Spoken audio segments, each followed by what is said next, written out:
المشاهدين، زغبني الله ونط مع 12 ديال الليل. كلشي دخل لبيتو ونعسو من بعد الدنيا ما سقلات وكلشي نعس. ما نكذبش عليكم، نطوا فيا واحد الملال. قلت اش غندير ما ندير، نط قيست كاع التكاشط اللي عندي وعند اختي اللي لبستها. كنمشي حتى للمرايه نشوفها كي جاتني وكنرجع، حيت المرايه كانت حدا الباب ديال الزنقه. ايوا هكذاك اختي، بقيت نلبس ونحط نلبس ونحط حتى طحت في واحد الكسوه قصيره لبستها.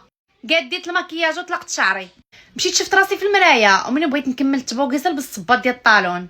ما جيت فين ندور نشوف جنابي حتى كنسمع شي واحد نازل من الدروج. كان خويا لقاني في ديك الحاله، هو يشدني من شعري، هو كيجر وانا نجر، هو يقول لي ياك بنت الحرام كتخلينا تنعسو وكتخرجي.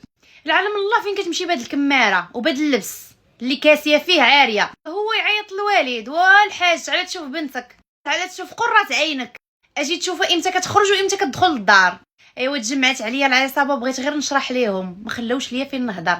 شي كيضربوا شي كيعضوا شي كينتف. وعباد الله خلوني غنشرح لكم، رانا مظلومه والو، لا حياه لمن تنادي. وفهموني على الغلط اللي درت شنو هو. شكون يسمعك؟ كلشي بغى فيا العصا. المهم رانا كليت العصا ديال بصح، ورانا دابا في السبيطار من هاد الميني بار. اللي بغى يجي عندي للسبيطار يزورني في سبيل الله، يجيب معاه 4 دالون و4 ميريندينا وشي 200 درهم يكمشها ليا في يديا. بلا خبر الوالده، سترة راه زوينه.